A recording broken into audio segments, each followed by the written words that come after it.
Welcome back. You're still tuned in to News and Views with myself, Salailo Makwidiri, right here on Salam Media, your home of humanitarian journalism. And in a bit, we'll be focusing, I think, on the number one topic in the world right now, which is the 2024 US presidential elections, which are currently unfolding and are a pivotal and fiercely contested race between Kamala Harris and Donald Trump. And there's key battleground states that are up for grabs, and many pundits and experts are saying these elections could redefine the political landscape in America and shape its future foreign relations. And I think that's one thing that us here, the global South, and maybe the Middle East, well, particularly the Middle East, are very, very interested in. And we'll be joined briefly by Dr. Oscar van Heerden, is a political analyst and senior researcher at the University of Johannesburg. Dr. van Heerden, thank you so much for joining us. Welcome to Salam Media. Really appreciate you giving us your time.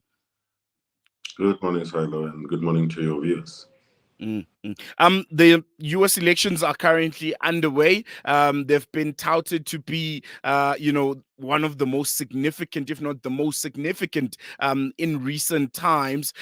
Do you echo the same sentiments? Do you believe, looking at the world right now and the direction that is headed, whether it's in the Middle East or it's what's happening with Russia and Ukraine, or the general, situation in the global South of the world, these elections are probably a tipping point to a lot of issues that the world is currently grappling with right now.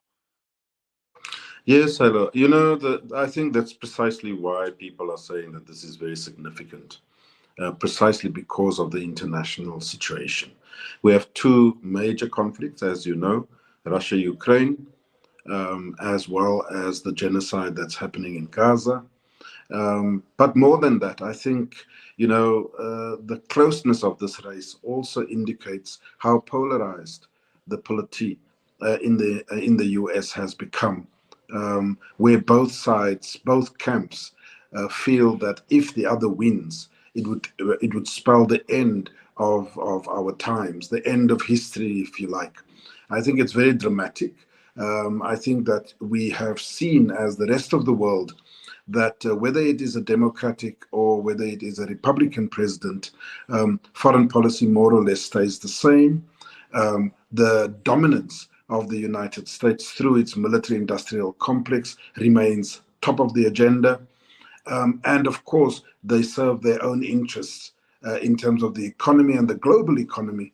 They look after their own interest first. So it is significant in the sense that we are going to get two very different candidates with very different ideas about how to transform the economy, on issues of immigration, on issues of pro-choice for women, etc. There are some significant policy differences, but in the main, as far as we are concerned, in Africa and in South Africa and the rest of the world, you generally get the same kind of relations, whether it's Democrat or Republican. Mm, And speaking of South Africa, I want to focus particularly on that, and how whoever wins these elections, what kind of relationship, and what kind of approach will they have on South Africa and obviously the rest of the continent. Let's start off with Trump's almost protectionist stance, which contrasts sharply with Harris' support for multilateralism. What impacts could each of these approaches have on South Africa's access to US markets and our general relationship with America, which hasn't been that great in the last few years? Well, as you know, with the current Democrat Biden Harris administration, it's under the Biden administration that AGOA was coming under the spotlight, where threats were being made from Congress that they might want to pull out because of our cozy relationships, as they call it, with China and Russia. It's under Democratic government in the US that they are having a bipartisan proposal within Congress to review the United States relations with South Africa because, yet again, our relationship with China and Russia. So, I don't think that's going to necessarily change if indeed Kamala Harris is able to claw her way back with the current statistics. With Trump, it's just going to get a little bit worse because Trump in the campaign trail has been threatening tariffs, have been threatening aggressiveness towards those that is not towing the line. And so I think there are some stormy weathers ahead for South Africa, whether it's Kamala Harris or Trump for that matter. Doc, I want us to take a quick break, but then when we come back, I want to shift our focus to the Middle East and how this elections are, how significant these elections are for them, and also the approach of the two candidates on the Middle East and how that I think right now is safe to say it's a full-blown war that's currently taking place and how that they would be looking to deal with it, but we'll touch on that a bit after the short break.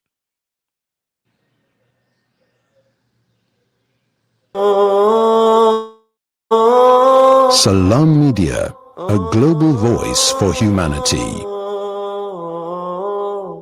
After the recent attacks on Gaza, many families have been displaced with their homes left destroyed. Through your donations, our teams are on the ground in Gaza, providing support and delivering necessary aid to families affected. The people of Gaza need your help. Give hope. Donate today to Penny Appeal South Africa. www.pennyappeal.org.za 031 1100 573. We are here on the ground with Penny Appeal organizations in Gaza. It's a wonder how kids get anything done these days with all the distractions.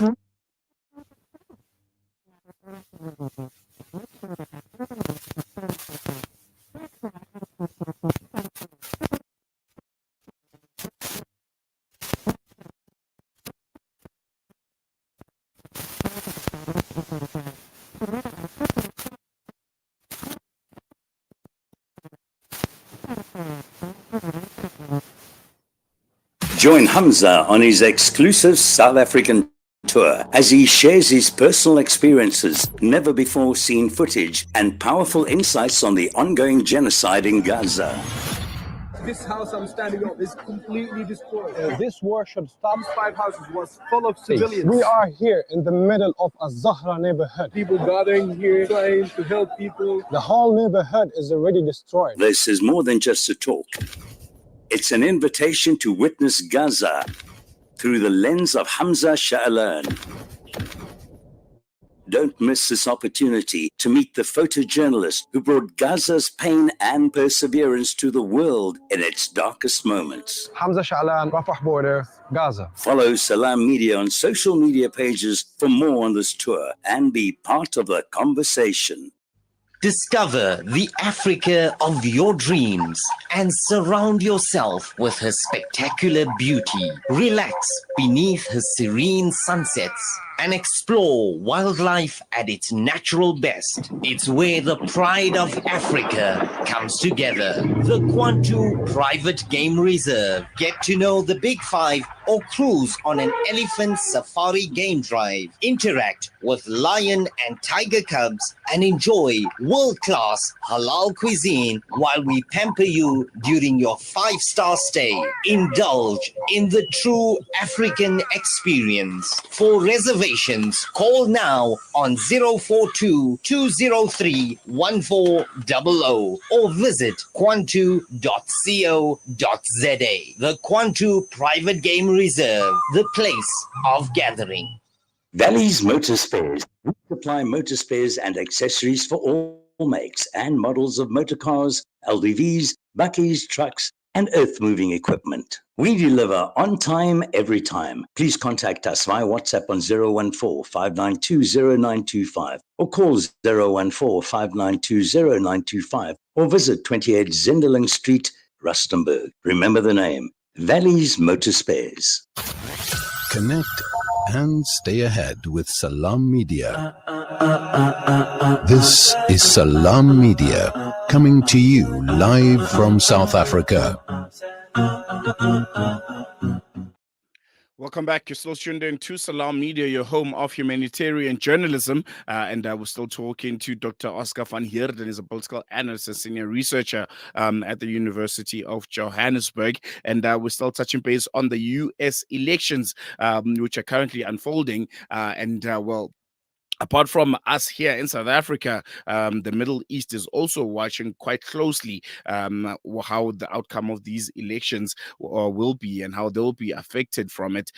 Donald Trump's previous administration saw unprecedented support for Israel, including the recognition of Jerusalem as Israel's capital, and the U.S. stance on the Golan Heights moves were celebrated by many Israelis. Meanwhile, Palestinians often saw these decisions as escalating biases against their aspirations for statehood. And in contrast, Kamala Harris has leaned more towards a balanced approach, voicing support for humanitarian concerns in Gaza and also advocating for a ceasefire in the region. Dr. Van Heerden, the current ongoing situation in the Middle East, how much of it do you think will influence the current elections in the US? Do you think Americans are looking at that and saying, well, because of each of the country's stance, I'll be voting that way, or the focus will be more on internal domestic issues that America is currently grappling with? Yeah, no, I think, if the truth be told, the majority of Americans are not interested in what happens in Gaza. We've seen, for example, that the reproductive rights of women are topping higher on the agenda than what's happening to the Palestinians in Gaza, unfortunately. Having said that, I think that the question that is interesting is the amount of Muslim voters that are actually voting for Trump. And I think, to put that into context, I'm of the opinion that they already know. They know where Trump stands, and the fact that Trump has supported, as you've rightfully pointed out, the Israeli government in his presidency when he was president between 2016 and 2020. They know where he stands. However, they are saying that the current administration, Biden-Harris, are the ones that have actively been propping up the Israeli government. They call for ceasefires. They are very concerned, the very same sentiments that Kamala Harris is expressing. But unfortunately, actions speak louder than words, because 2-3 days after those sentiments, it's the Biden-Harris administration that have been sending weapons and more money to Israel to commit the genocide that is currently underway. And so the reason why they are voting Trump is because they are saying, we know where you stand. We don't necessarily trust you. However, given what is happening under the Democrats, we are giving you an opportunity to do something different because you can. And I think it was very clever of Trump just a few days before the elections to actually give Prime Minister Netanyahu an ultimatum in which he basically said that I want an end to this war by the time I take office in the West Wing at the White House. As to whether he's going to see that through or whether it's going to be an empty threat, we'll have to see. But it was very clever politics on his side. And I do think that just like Trump has expressed his views about bringing an end to the Ukraine war the minute he's in office, he famously said that that war will end the very next day after I become president. I think that he has a real opportunity here where if that same sentiments carries and he wants to genuinely bring an end to the genocide in Gaza, we might even see a Donald Trump surprise the whole world, get a Nobel Peace Prize for bringing both wars to an end. Well, that would be a sight to behold. But you touched a bit on Prime Minister Benjamin Netanyahu. He'd probably be looking at these elections also with a keen eye. Which candidate do you think at this point he would prefer? As we mentioned, historically, Donald Trump has, supported him, and I think set kind of a benchmark of the arrogance that he currently has, and how he's been going about things in the Middle East and the impunity that has been going about it. But then again, on the other hand, you have the Biden-Harris administration, which, well, well, they've been putting their money where their mouth are. They've been funding this genocide, which is, I think at this point is safe to call it, and everyone understands that there's an ongoing genocide in that part of the world. Him personally, and looking at what stage, of turmoil the Middle East is at right now. Which candidate do you think he would prefer between the two? Yeah, no, it's very clear that the Jewish lobby in the United States were obviously very supportive of the Biden administration. As you say, Biden has unequivocally and unconditionally support the state of Israel and the right-wing government of Netanyahu. But somewhere, before, as the campaign trail was moving along, the Jewish lobby shifted gear and started supporting Trump. Netanyahu definitely wants Trump to win. Trump has been an ardent supporter of the Israeli government. As you said in your insert, he not only recognized Israel's conquest of the Golan Heights, but he also famously decided that the American embassy should move to Jerusalem, therefore recognizing that Jerusalem is actually part of Greater Israel. So I think Netanyahu definitely would want Trump to win. But as I say, Trump needs to have a moment of reflection. He can make a real difference as the new president, if indeed the current numbers hold. And just bringing it back home, in closing, Africa, the rest of the continent, one thing that was really interesting for me is the fact that the previous administration, Biden's one, he has never visited any African state since he's become president. And then again, you have, on the other hand, Donald Trump. We know the relationship he has with African countries, the famous speech, the swear word, which I won't repeat, saying African countries are this whole countries. Africa, the continent, who are we hoping for? Who's our best chance right now at kind of improving US-Africa relations? Well, Biden is going to try and correct it just before the inauguration of the new president. Sometime in December, he's coming on a state visit to Angola. He's famously not coming to South Africa. Obviously trying to register a point in terms of our membership to BRICS. But I think that everyone knows, as you rightfully point out, Trump doesn't have any eyebrows for Africa. I think Kamala Harris presidency will be better for Africa going forward. No, I think we're going to leave it there, Dr. Van Heerden. Thank you so much for giving us your time and giving us your insights. It's going to be a very, very interesting couple of days for the continent and for the rest of the world as America chooses who their next leader is going to be. But we're going to leave it here for now. Really appreciate it. Always a pleasure.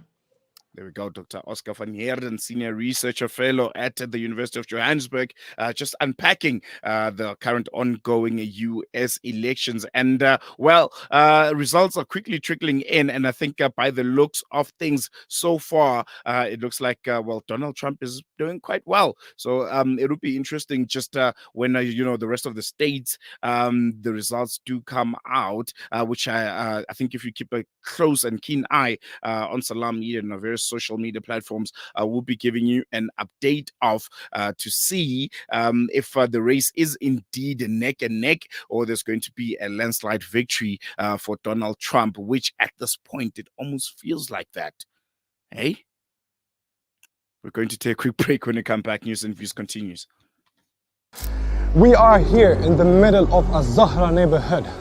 The whole neighborhood is already destroyed. More than 17 towers are down.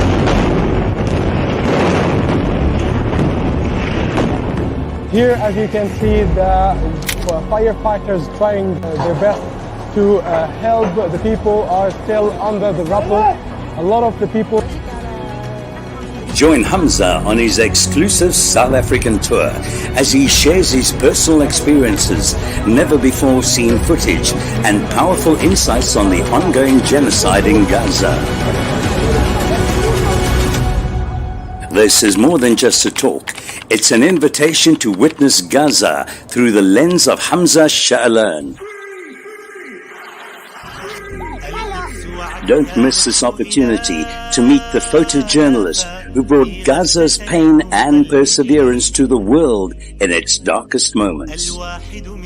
Follow Salam Media on social media pages for more on this tour and be part of the